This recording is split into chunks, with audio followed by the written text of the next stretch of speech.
পরশুরামের হাতে আছে ৭২ ঘন্টা সময়। এই ৭২ ঘন্টার মধ্যে যে করেই হোক কাহিনীকে গ্রেফতার করতেই হবে, নইলে তটিনীকে কাস্টাডিতে নেবে পরশুরামের বস। তাই তো তটিনীকে বাঁচাতে এইবার জীবনের সবচাইতে বড় সিদ্ধান্ত নিল পরশুরাম। শিবানীর অপরাধী বিজিত লাহিড়ীকে জেল থেকে মুক্ত করল সে, শুধুমাত্র কাহিনী আর বিক্রমের তথ্য জানার জন্য। অন্যদিকে তটিনীর মতো দেখতে সেই মেয়েটিও কোর্ট চত্বরে উপস্থিত, যে কিনা এই কোর্ট চত্বরেই পরশুরামের সব খেলা শেষ করতে চায়। তটিনীর মতো দেখতে সেই মেয়েটির এইবার টার্গেট পরশুরাম। এইবার পরশুরামকে শেষ করে এই খেলা চেকমেট করবে সে। বন্ধুরা, পরশুরাম ধারাবাহিকের আজকের পর্বে দেখানো হয়েছে আরাধ্যা তটিনীকে অপমান করে, সস্তার চা বলে চায়ের কাপ ফেলে ভেঙে দেয়, আর তার বিনিময়ে কবির তটিনীকে টাকা দেয়।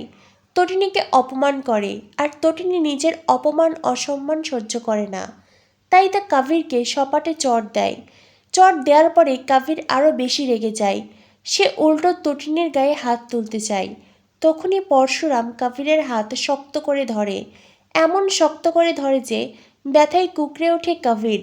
কবির পরশুরামকে বলে, প্লিজ আমার হাতে ছেড়ে দাও, ছেড়ে দাও আমার হাত। পরশুরাম তখন কবিরের হাতে ছেড়ে দেয়। পরশুরাম কবিরকে বলে, কখনো কোনো মেয়ের গায়ে হাত তুলতে নেই, পরিবার কি সেই শিক্ষা দেয়নি? অবশ্য তোমার পরিবারের মতন এমন ভদ্র পরিবার হলে এই শিক্ষাটা দেবে না, এটাই স্বাভাবিক। তোমরা তো শুধু টাকা চেনো, ভদ্রতা সভ্যতা শিক্ষা বলতে তো কিচ্ছু নেই। আর রইল বাকি ৭২ ঘন্টা সময়। তটিনীকে বাঁচাতে ৭২ ঘন্টা কেন, তার আগে আমি কাহিনীকে গ্রেফতার করব। আমি জানি ওই কর্ণ চ্যাটার্জির সাথে কাহিনীর একটা যোগসূত্র আছে, একটা সম্পর্ক আছে। এইবার এই তথ্যটা ধরেই আমি এই কেসে এগোবো। এরপরেই পরশুরাম কর্ণ চ্যাটার্জিকে কল করে। কর্ণ চ্যাটার্জি তো খুব খুশি মনে পরশুরামের সাথে কথা বলতে থাকে। কর্ণ চ্যাটার্জি পরশুরামকে বলে, কি পরশুরাম, খবর পেয়েছি আমি, ৭২ ঘন্টার সময় আছে তোমার হাতে, নইলে তোমার স্ত্রী তটিনীকে কাস্টাডিতে যেতে হবে। আর কাস্টাডিতে থাকার যে যন্ত্রণা সেটা আমি খুব ভালো করেই জানি। আহারে, একদিকে তোমার খেলা শেষ করব, তুমি তো শেষ হয়েই যাবে, তুমি এই দুনিয়া থেকে হারিয়ে যাবে, পৃথিবী থেকে তোমাকে আমি নিশ্চিহ্ন করে ফেলবো। আর তটিনী থাকবে কাস্টাডিতে। আর তোমার ছেলে মেয়ে, তাদেরকে নিয়ে একদম ভেবো না, আমি নিজ দায়িত্বে তাদেরকে অনাথ আশ্রমে রেখে আসব। তোমার এই দুজন সন্তান, ওরা অনাথ আশ্রমেই বড় হবে। এই কথাটা শুনে পরশুরাম খুব রেগে যায়। পরশুরাম বলে, এই কর্ণ চ্যাটার্জি, খুব শীঘ্রই পরশুরাম আপনার মুখোমুখি হবে। আর হ্যাঁ, কাহিনীর সাথে যে আপনার একটা রিলেশন আছে সেই খবরটা আমি ঠিক উদ্ধার করব।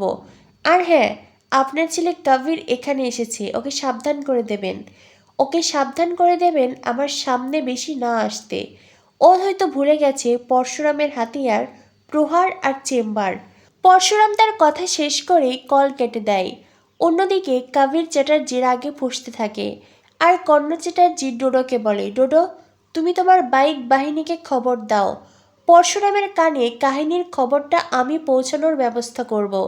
কাহিনী অমুক জায়গায় আছে। এই কথাটা জেনে যখন পরশুরাম কাহিনীকে খুঁজতে সেই জায়গায় আসবে, তোমার বাইক বাহিনী সেখানে উপস্থিত থাকবে। আর তাদের ভিড়েই থাকবে একজন শুটার, যে কিনা ওই পরশুরামকে শ্যুট করবে। এই বলে কর্ণ চ্যাটার্জি বলহরি হরিবল বলে হাসতে থাকে। অন্যদিকে দেখানো হয় পরশুরাম আরাধ্যাকে বলে, সম্পর্কে তুমি আমার শালিকা হও, তবুও বলছি এই বাড়ি থেকে বেরিয়ে যাও। আমি ভেবেছিলাম তুমি হয়তো শুধরে গেছো, কিন্তু না, তুমি শুধরাওনি। তোমার মতো মেয়ে কখনো শুধরাবে না। তাই বলছি সসম্মানে বাড়ি থেকে বেরিয়ে যাও। আর কাবির, তোকেও বলছি বাড়ি থেকে বেরিয়ে যা, নইলে ঘাট ধাক্কা দিয়ে আমি তোকে বাড়ি থেকে বের করব। এই বলে পরশুরাম কাবিরের হাত ধরে টানতে টানতে তাকে বাড়ির বাইরে নিয়ে যায়। অন্যদিকে আরাধ্যা তটিনীকে বলে, ছোটদি ভাই, সরি রে, তুই আমায় ক্ষমা করে দিস।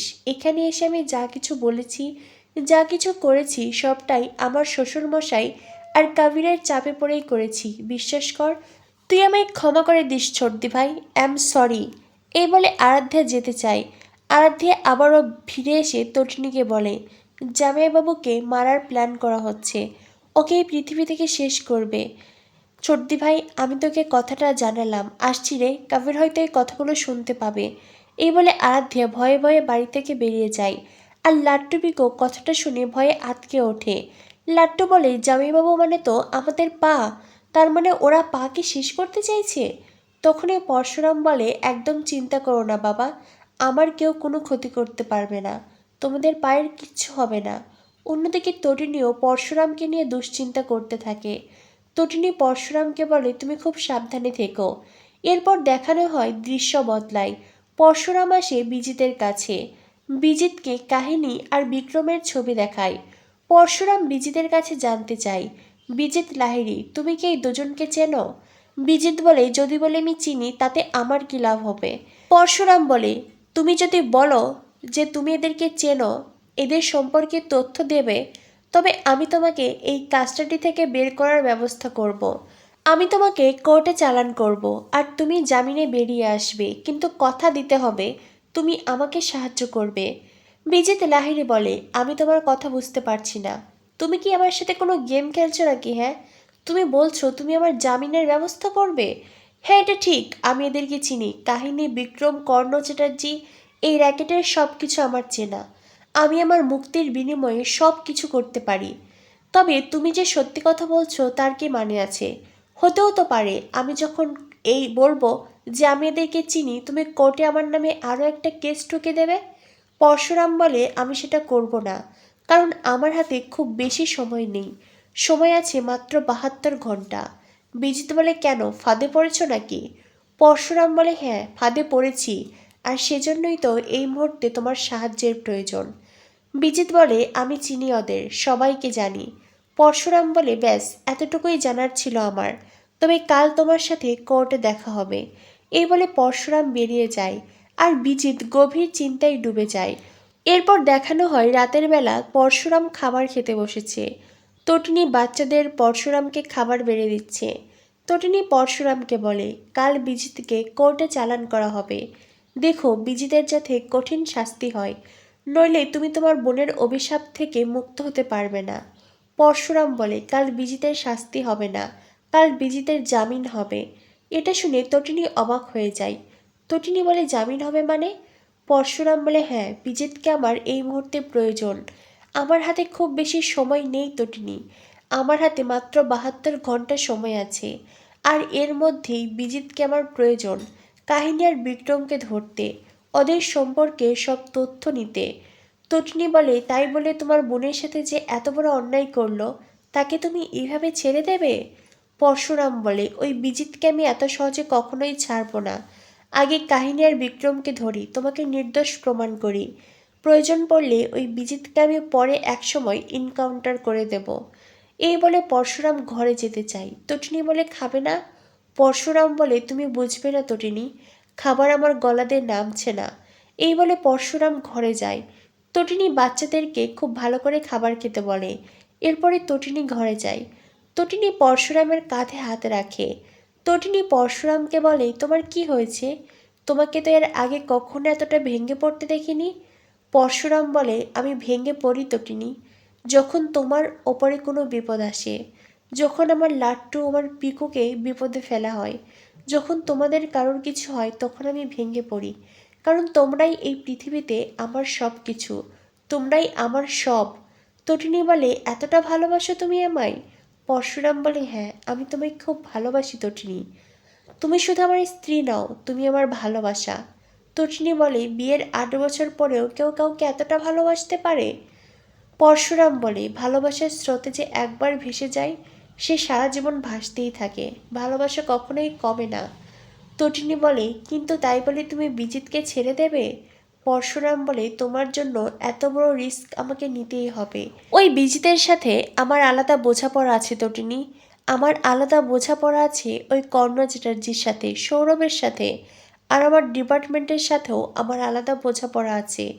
আমার স্ত্রীকে ওরা অসম্মান করেছে, অপমান করেছে, এটা আমি মেনে নেব না। এত বছর আমি ওই ডিপার্টমেন্টের হয়ে কাজ করেছি, আর সেখানে এতটুকু সম্মান কি আমার স্ত্রী পেতে পারে না? ওই সৌরভ তোমাকে কাস্টাডিতে ভরবে, তোমার সঙ্গে দুর্ব্যবহার করে অসম্মান অপমান করবে, এইটা আমি মেনে নেব না। তাই কাহিনীকে আমাকে পেতেই হবে, কাহিনীকে খুঁজে বার করতেই হবে তটিনী। আগামী পর্বে দেখানো হয় বিজিতের জামিন হয়েছে। একদিকে পরশুরামের দিকে এগিয়ে আসছে বিজিত, অন্যদিকে বিজিতকে তুলে নেওয়ার পরিকল্পনা করছে তটিনীর মতো দেখতে সেই মেয়েটি। সেই সাথে ডোডোও সেখানে উপস্থিত, যে কিনা পরশুরামের দিকে নজর রেখেছে। অন্যদিকে তটিনীর মতো দেখতে সেই মেয়েটি ফোনে কাউকে বলছে এইবার পরশুরামের খেলা শেষ হবে, এখানে চেকমেট হবে পরশুরাম। তো বন্ধুরা বুঝতেই পারছো, তটিনীর মতো দেখতে সেই মেয়েটি এবার পরশুরামকে টার্গেট করেছে, যে কিনা পরশুরামকে এই পৃথিবী থেকে সরিয়ে ফেলতে চাইছে। তবে এই কাজ যে এতটা সহজ হবে না সেটা আমরা সবাই জানি। কমন ম্যান পরশুরাম হয়তোবা কোনো অবতার নয়, তবে তিনি একজন সাহসী যোদ্ধা, তাই তাকে হারানো এতটা সহজ নয়। হয়তোবা পরশুরাম এইবার তটিনীর মতো দেখতে এই মেয়েটির রহস্য জানতে পারবে। ঘটনা যাই হোক না কেন, একের পর এক টুইস্ট সামনে আসবে। কী হতে চলেছে পরশুরাম ধারাবাহিকে পরবর্তী আপডেট পেতে আমাদের সাথেই থেকো। ধন্যবাদ সবাইকে।